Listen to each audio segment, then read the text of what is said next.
수주 편중도가 높은 조달청 설계 공모의 경우에 업계 상당수가 사실상 보이콧하고 있다. 지난 2년 동안 조달청에서 발주한 설계 공모의 설계비를 상위 5개사가 50%를 가져가고 있다. 5%도 아니고 5개 회사입니다. 여기서 말하는 여러분의 구독이 강의의 힘입니다. 여러분의 구독과 좋아요를 부탁드리겠습니다.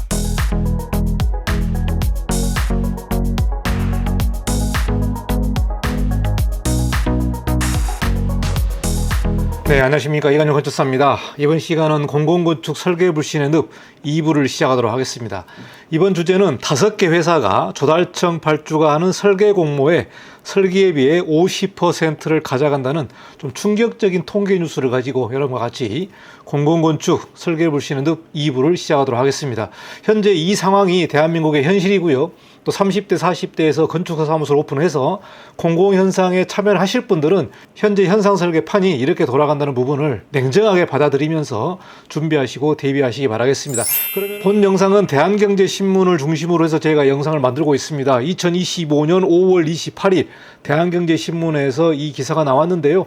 대한경제신문이 주로 건축 설계업계와 감리업계 관련된 기사를 좀 내보내고 있어서 제가 자주 방문하는 사이트가 되겠습니다. 여기 내용을 보시면은 공공건축 설계 불신의 늪 두 번째 시간인데요. 상위 5개사가 절반을 넘게 싹쓸이하고 있다. 시장 생태계 왜곡을 우려하고 있다. 이 뉴스로 기획 시리즈를 보도하고 있습니다. 제 컨텐츠는 언론 기사를 중심으로 해서 컨텐츠를 제작하고 있기 때문에 혹시 여기서 나온 5개사 또 10개사의 이름이 나오는데요. 그 부분은 제가 통계를 낸 게 아니고 대한경제신문에서 기획 시리즈로 낸 부분을 제가 여러분께 보도한다는 부분을 좀 말씀드리고 제 개인적인 의견은 최대한 자제를 하면서 영상을 제작하도록 하겠습니다.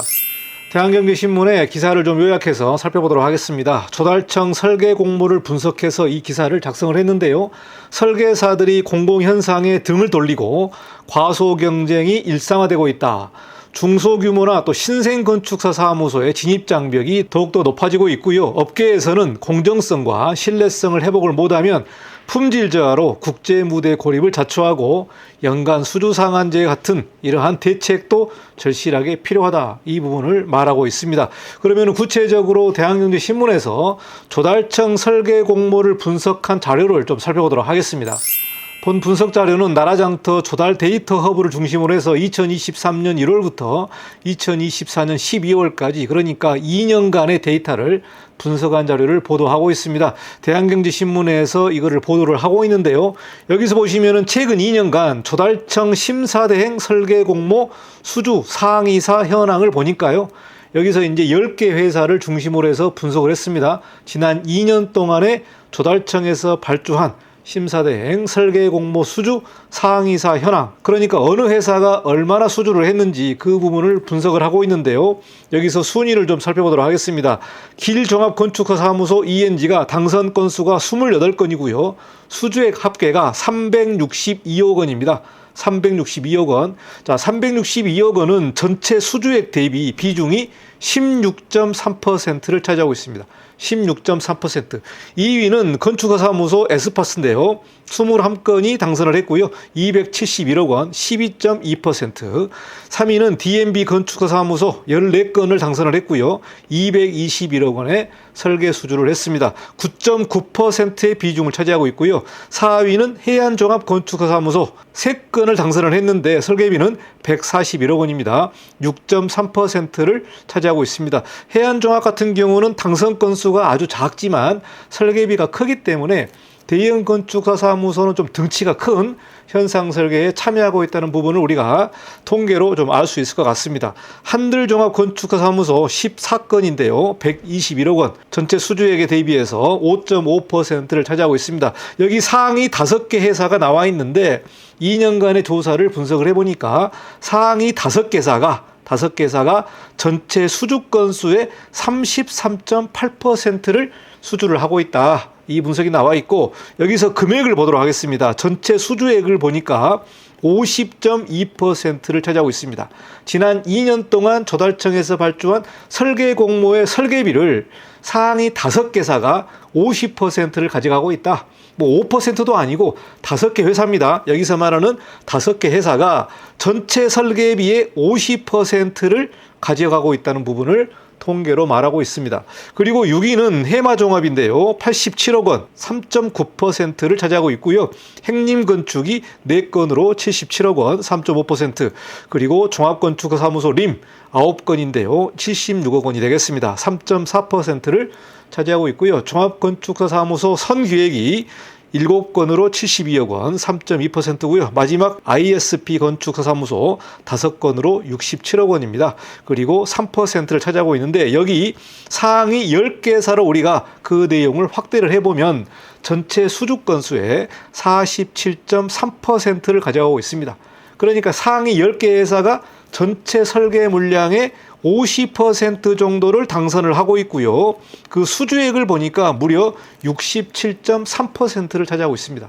대략 한 70%를 가져가고 있는데, 그러니까 전체 건축사무소가 있습니다만, 물론 이제 현상 설계에 참여하는 건축사무소가 대략 한 500개에서 한 1000개 정도로 보고 있습니다만은, 거기에서 10개 회사가 70%의 설계비를 가져가고 있다. 그리고 전체 수주를 반 정도를 가져가고 있는 부분이 대한경제신문에서 별도로 조사 분석한 내용이 되겠습니다. 이 조사 분석한 내용을 보시고 여러분이 잘 판단하시기 바라겠습니다. 현재 현상 설계 판이 이렇게 돌아가고 있다. 상위 5개사가 전체 수주액의 50%를 가져가고 있는 부분을 말씀드리겠습니다. 언론 기사를 좀 계속해서 보도록 하겠습니다. 수주 편중 현상이 극심해지면서 건축 서비스 산업 생태계가 왜곡될 우려가 있다. 이렇게 지적을 하고 있고요.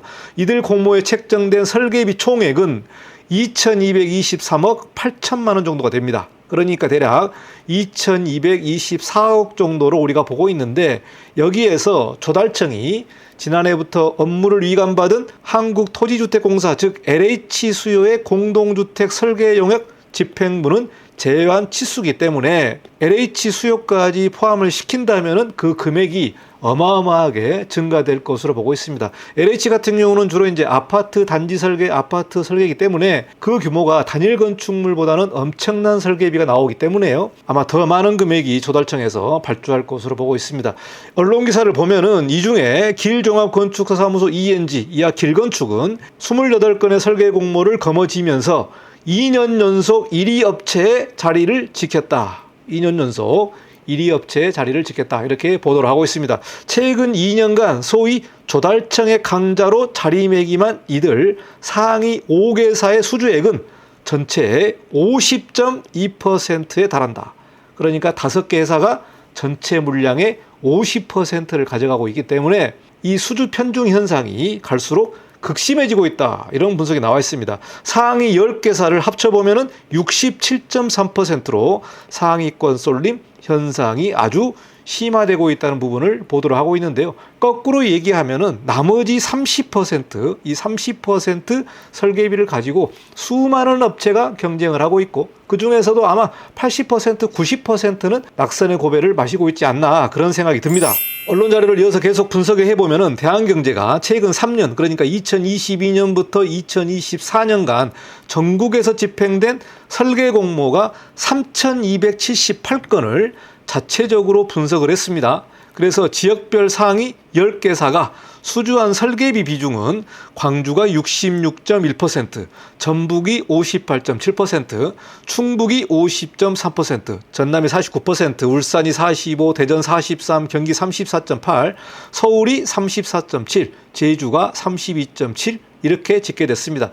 어느 건축사분이 댓글을 남겨두셨는데 제주가 그나마 조금 공정하다, 이러한 댓글 의견을 남겨두셨더라고요. 여기서 보시면은 제주가 제일 낮습니다. 32.7%로 제일 낮은데, 여기서 보시면은 광주와 전북, 충북 등 일부 지역은 10개사가 전체 설계비의 절반 이상을 차지할 정도로 시장 집중도가 높았다. 그러니까 이 지역 같은 경우는 10개사가 집중적으로 수주를 하고 있는 부분을 보여주고 있습니다. 이러한 통계 때문에 이러한 지역에서 공공현상이 나오게 된다면은 다른 지역에서 설계 참여를 안 하는 그런 경우도 있더라고요. 여러분이 이 통계를 보시고요. 이 통계를 보시고 잘 판단하시기 바라겠습니다. 서울과 경기처럼 상대적으로 시장 규모가 크고 참여업체가 다양한 지역에서도 상위 10개사가 약 35%를 점유하는 등 상위권 쏠림 현상이 일관되게 드러나고 있다. 이 뉴스가 나와 있습니다. 그러니까 서울과 경기권만 해도 35%까지 올라가 있다. 그만큼 상위권 10개사가 수주를 많이 하고 있다는 부분이 통계적으로 나와 있기 때문에 이 내용을 잘 보시기 바라겠습니다.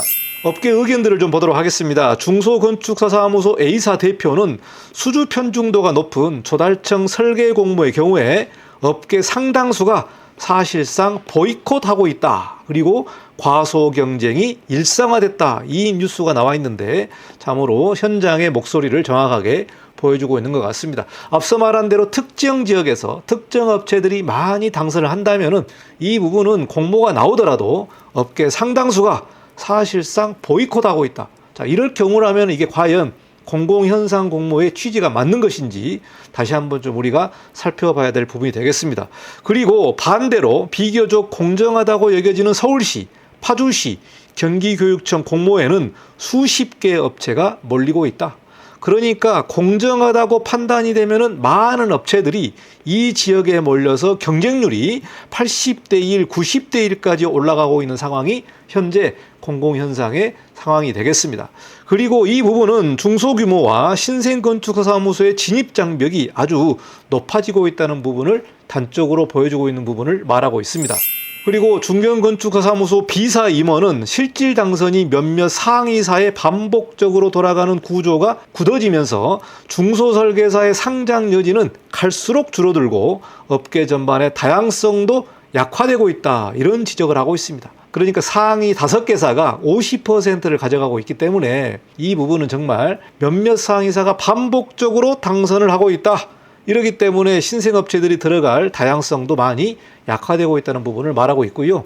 이에 건축업계에서는 중소규모와 신진건축사 사무소의 제한공모 발주를 해야 되고 연간 수주 상한제를 도입하고 가점과 감점제를 합리화하고 지침 위반의 징계 규정을 더욱더 강화해야 되는 등 종합대책을 강구해야 한다고 말하고 있습니다. 현재 일부 프로젝트에서는요, 연간 수주 상한제를 도입을 하고 있는데 이럴 경우에 또 다른 문제가 발생합니다. A사가 연간에 수주할 수 있는 그 쿼터가 다 차버리면은 B사라든가 C사와 컨소시엄을 엮어가지고 뒤에서 영업을 다 하고요. B사와 C사의 이름을 빌려가면서 이렇게 수주한다고 합니다. 그러니까 이렇게 제도를 만들면은 또 다른 이런 부작용들이 나오고 있는데 정말 이 부분에 있어서 건축협회와 다른 단체들에서는 이 부분을 정부에 조금 적극적으로 제안을 해서 공모가 공정하게 이루어질 수 있도록 한 번 더 제안을 하는 것이 좋겠다 생각을 합니다.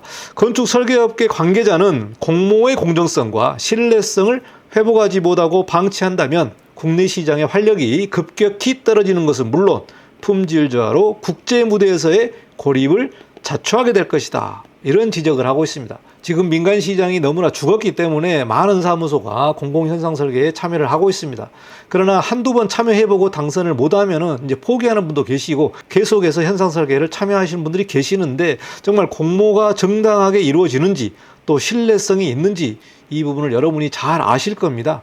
이거를 어떻게 고쳐야 될지 또 어떤 방향으로 또 공정하게 집행해야 될지는 건축업계에서 심도하게 연구를 해서 정부와 같이 이 제도를 한 번 더 개선해야 되지 않나 생각을 합니다. 최근에 서울시에서도 이러한 공모에 관련된 공정성을 회복하기 위해서 공모 지침을 별도로 작성하는 걸로 알고 있습니다만은 그 내용이 나오면 여러분과 같이 한번 좀 살펴보도록 하겠습니다. 그러니까 이런 문제들은 협회와 이런 단체에서 끊임없이 문제 제기를 해야만 정부에서 또 행정청에서 이 부분을 수용을 해서 계속해서 개선을 해야 되기 때문에 계속해서 이런 문제들을 지적을 해야 될 것 같습니다. 여기까지 공공건축 설계불신의 늪 2부 시간을 마치고 다음에 3부 시간에도 어떠한 이슈가 있는지 같이 공유해 보도록 하겠습니다. 여기까지 영상을 마치고 다음 시간에 또 뵙도록 하겠습니다. 감사합니다. 이관용 건축사였습니다.